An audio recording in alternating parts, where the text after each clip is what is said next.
Prefer that one. The vanilla one. Oh, the vanilla flavor? Okay, great. Okay, everyone. Thank you everyone for joining in. If you don't know me, my name is Dorian Gonzalez. I'm with Fairway Independent Mortgage. And I want to talk today about a couple of things that we've rolled out recently to help, again, bring value to your business and help you guys obtain more contracts and retain more clients through some of our programs. The ones that I want to cover today is the cash guarantee program, the temporary buy down program, and then at the end I want to talk a little bit about mortgage rates and what we're projecting as far as that goes. So we'll jump right in. The first thing, the cash guarantee program. So, basically this program, what it is it's a super seller guarantee. We're so confident when we sign the addendum for the cash guarantee program that your borrower will qualify for financing by the closing date. And if they don't, the guarantee is that Fairway will either purchase your seller's property in cash for the lesser of the home's appraised value or the sales price, or they'll just pay the seller $10,000 for the trouble and allow them to pocket the money and relist their home. The first point here is the seller's properties, we'll pay for it in cash, the lesser of the appraised value or the sales price. So if the home is being sold, it's under contract for, let's say, $400,000, it appraises at $390. If by the closing date we have not closed the borrower, Fairway will offer to pay $390, which is the appraised value. So they're not going to pay the full contract price, and that's the guarantee that we're making. And I'll give you guys some details as to how and what programs we offer this through. Well, this is interesting. So it's for the seller, not for the buyer. Correct. That's Yeah. very interesting. Yeah. Okay, I've never seen anything like that. Yeah. So with this program, the seller has confidence that we're going to be able to close the loan, which obviously makes your offer stand out amongst others. Buyer can compete with cash offers and have an advantage over other financed offers. It works only with FHA, VA, and conventional buyers. Works for a primary, second home, and investment buyers. There's no fees. There's no additional fees to use this program. And as a buying or selling agent, you still make the commission if Fairway buys the home. So if Fairway buys that home, you guys still make your commission. And it's just for the FHA, VA, and conventional products. Now, go ahead. I'm sorry. No, sorry, I have a please. question. So, Yeah. So if does the seller have to sign something for this to be a part of it? Yes. Well, Fairway will sign it first. We sign it. There's an addendum, which I'm going to show you an example of, that you can submit with your offer. And the addendum says, all the things that I'm telling you right now. And it says the address of the property, the borrower's name, the seller's name, and then Fairway, one of Fairway's legal team members will sign the addendum as well. The buyer will sign it, and then the seller will sign it. Okay, so if they don't accept if they say, okay, I don't want to sell it to Fairway. Yeah. Then you give them $10,000 for having signed For the it, trouble. so they get to keep the buyer's deposit plus or not? This is So when they get it. yeah, as far as the buyer's deposit, that's on the contract. If they're past the financing, or there's no, financing, you weigh the financing conditions, and they have the right to So that. they stand to earn $10,000 if it doesn't. Pretty much. Okay, Yeah. that's not too Yeah. So this is what the addendum looks like, and I can forward everyone a copy of this as well if they'd like.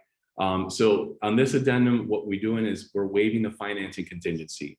Now in Florida, the appraisal is built into the financing contingency. So what I recommend for clients that are going to use this is that you put at least let's say a 10-day inspection period, and during that 10 days, we'll order an appraisal, we'll get the appraisal back, and if for some reason it doesn't appraise, then we can exit, cancel the contract. But that would be the way to avoid that any issues with the appraisal. So okay, but what if the client wants to move forward in spite of it?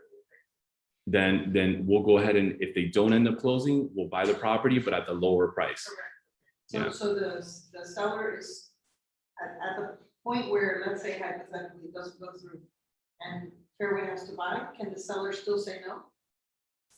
Yeah, Oh, okay. Yeah. So they're not completely committed. correct. Yeah, so this kind of works like a backup contract between the seller and Fairway.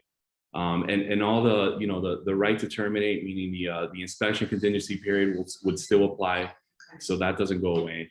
And then one thing I wanted to touch on was the warrantable project. So when it comes to condos and attached PUDs, for example, those go through a separate approval process that's separate from the approval that we issue to a borrower. So it does work on condos. You can still offer this program for condos and attached townhomes or PUDs.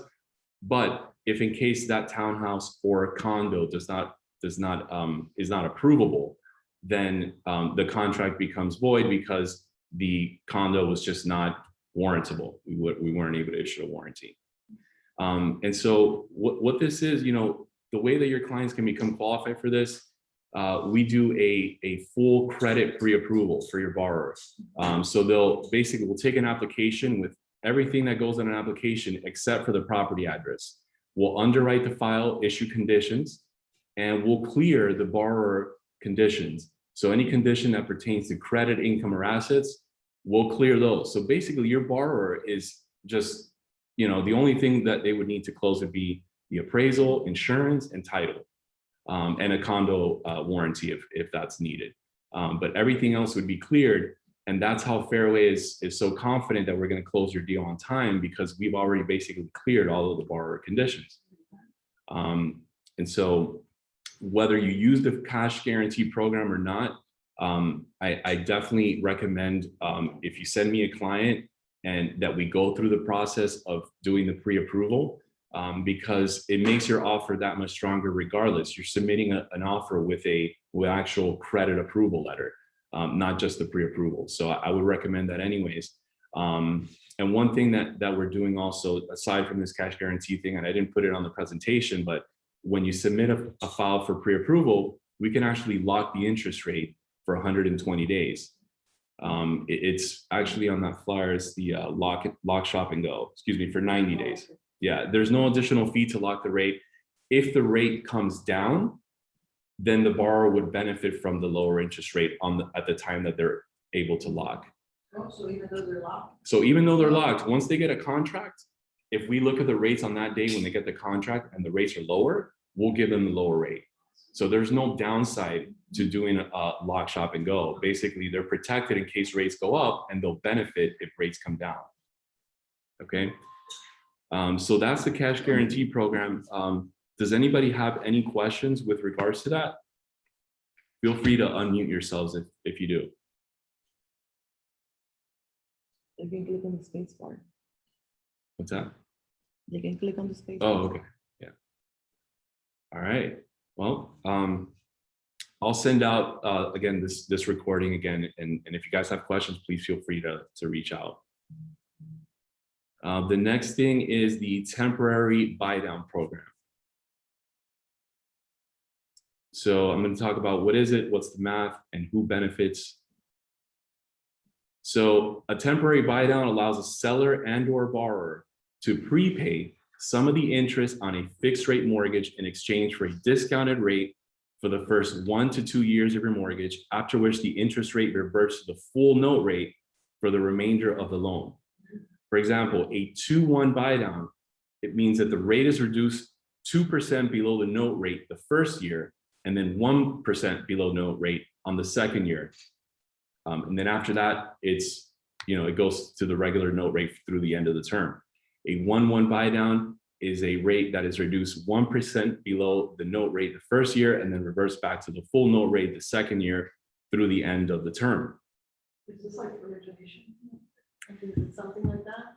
No, so buying down a rate, you can do a permanent buy down, which is likely more expensive, and you're not going to get as low a rate as this. A permanent buy down is, for example, let's say we're at 6% interest rate, just to give you a number. To buy down at 5.5 will cost you 2%, but you're getting that rate fixed at 5.5 for 30 years. The thing about this one is that you're getting a rate, let's say we're at 6%, you're getting a rate of 4% for the first year, and then a rate of 5% for the second year. The idea is that, when rates do come down, and they will, that borrower can refinance into a low fixed rate when the rates do come down. So they don't have to, they get the benefit of a low payment upfront for the first 2 years. And within that time frame, they can refinance into a lower fixed rate for the rest of the Okay, term. so let's say hypothetically it's a couple that, they're doing good, they just started their business a couple of years ago and the business is taking off and, but they're still not at the, at the point where they're maximizing the business. So in this case, for example, they would have a lower payment for the first year and second year. Mhm. And then by the third year, they should be able to afford it. Yeah, Is that what- yeah, they could, yeah, by the third year, they'll go back to their regular, whatever the rate that they closed on. That's what Correct. I asked, it's a fixed rate, it's not a. Correct, Okay, correct. so it's not- Yeah.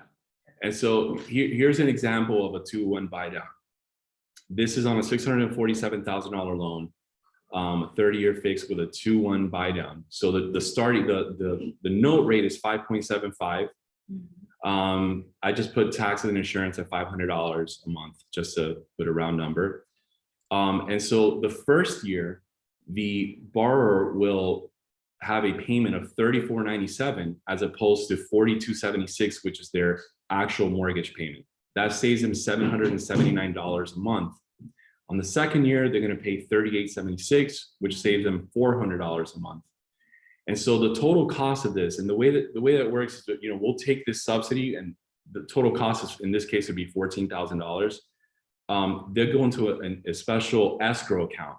So that escrow account is used to cover the difference between the actual monthly payment and the reduced monthly payment. And that payment, that's how it works for the first, 2 years. Now, one other thing that I want to mention about this, and the reason why it works in some markets, I will tell you, as you guys know, some of the listings are staying on the market a little bit longer now, and a lot of buyers have kind of been scared of purchasing now because the rates and the way that they are, and the monthly payments. So this is an option. Instead of doing a price reduction on listing, you can offer a temporarily low interest rate for the first couple of years to help lure in some new buyers. And a lot of times it's actually cheaper than reducing the purchase price on the property. And I'm going to give you some examples of how that works. Again, on a $681,000 property, financing $647,000, like I mentioned before, $14,000, which is the total cost of the 2-1 buy down, it represents just 2.1% of the sales price. So offering this as an alternative to a price reduction benefits everyone involved. And I'm going to show you how. So from a realtor perspective, you differentiate yourself by using this strategy we included in your listing presentations. You offer this option rather than price reductions on listings remaining on the market longer. It allows for higher purchase prices, which result in higher commissions and a decreased impact to appraisals and values in the neighborhood. From a seller perspective, it's less impact on the net proceeds. So instead of reducing your listing by $15,000, you're reducing it by 14. So there's a net benefit there for the seller. And it increases your buyer pool due to comfort level with lower payment as offset to higher purchase price and increased rates. And from a buyer's perspective, you have more affordable payments for the first few years, and it offsets some expenses associated with new home ownership, such as moving, upgrades, repairs. Future increases to income will allow payments to become more comfortable over time, and possible option for future refinance, use remaining buy down funds to offset refinance expense. So whatever funds you don't use, like I mentioned earlier, the funds you're using to pay the difference, that goes into a special escrow account. If you refinance within that first 2-year period, that money is still there. You can use that money to help offset some of the costs that go into refinancing the loan. So if the first year you used up, $8,000 of that 14, you still have, $6,000 in there, and you can use that money to help cover some of the costs of refinancing. So again, there's benefits for everyone in this. If you got someone who's been shy from or steered away from purchasing because of the interest rate environment, interest rates are not going to go up and down. They're not going to be this way forever. And I'm going to talk about what we're projecting as far as interest rates go in the next slide, but this is a good way to help them to become more comfortable with their monthly payments. Dorian, can I Yeah. ask a question? I was doing something else, so I'm sorry if I missed it. No. The money that they have to use to pay down, that, they have to put that down in closing. Yeah, it is part of the closing costs. Okay. So it can be either buyer paid or seller paid.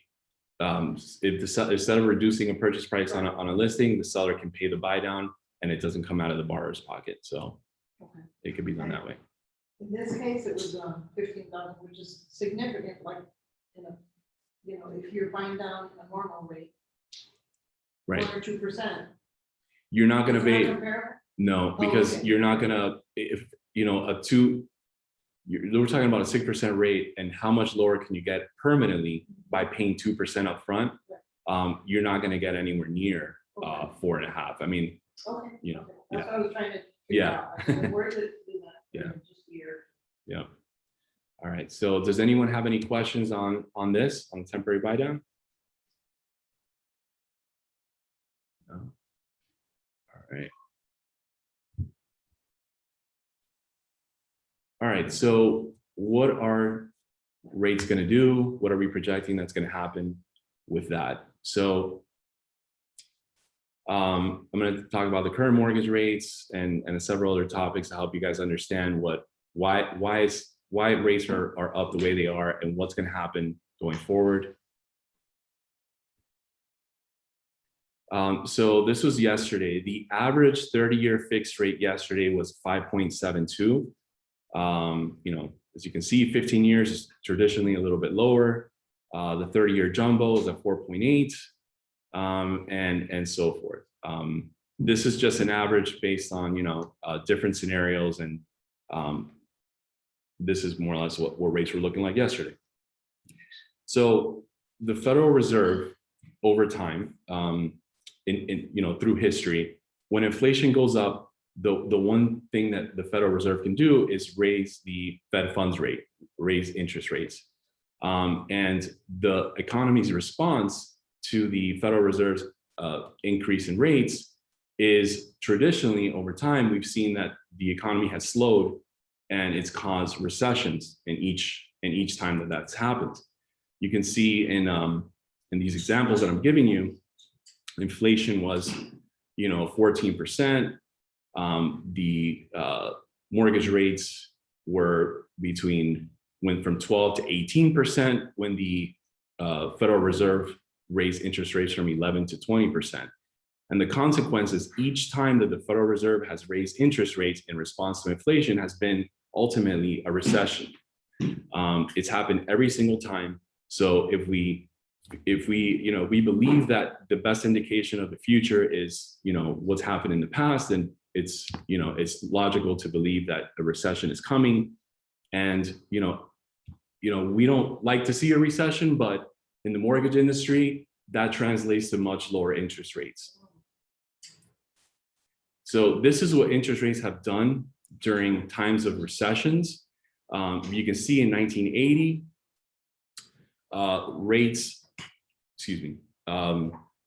there was a recession in 1980, and the interest rate dropped from 16% down to 11.75%. So imagine having rates today at 11.75. So when people talk about interest rates being high, just look at this chart. Rates were pretty high back then. People forget, Exactly. Yeah. especially Hispanics that they were not living here.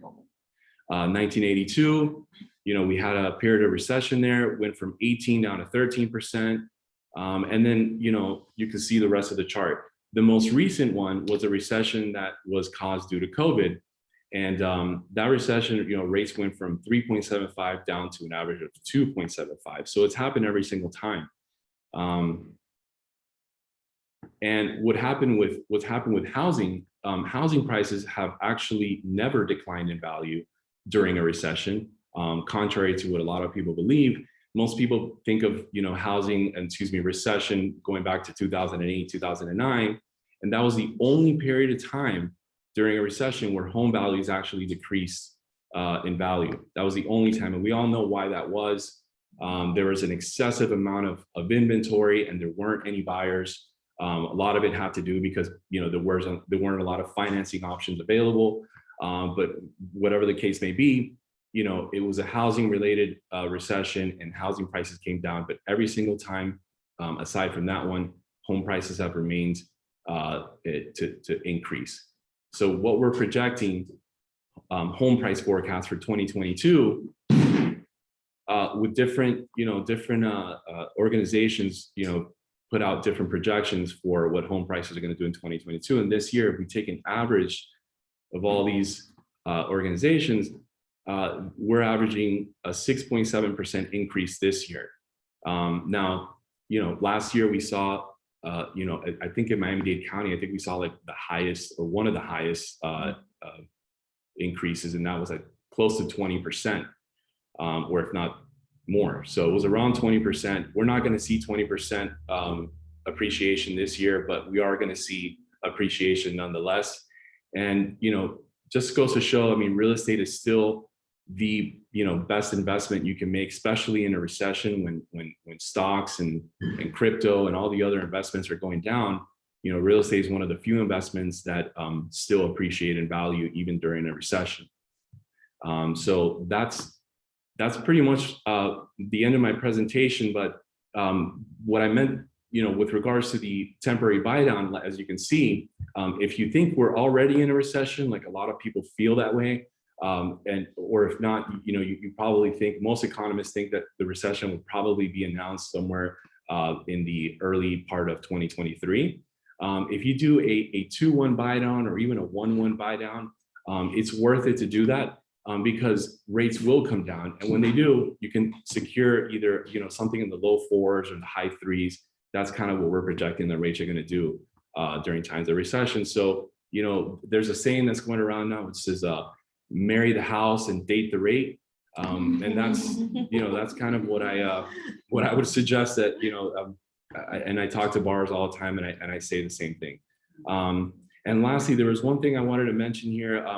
I get asked all the time about, my credit score. Credit Karma says that my credit score is 700, but when I pull it, it's a 600. Yeah. There is a way that you can actually pull a free mortgage credit score, not the Credit Karma version, but the actual mortgage credit score.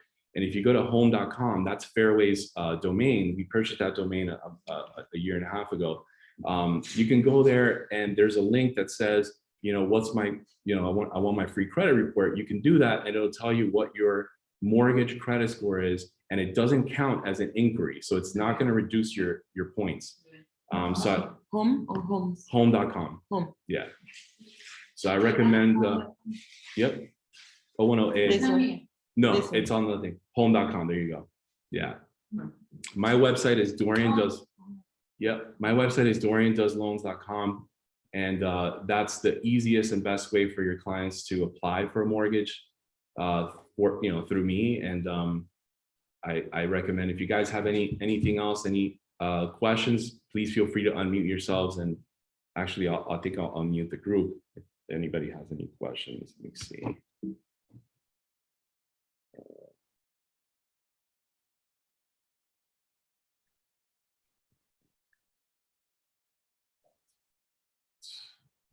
What are you guys doing with the homes you're buying?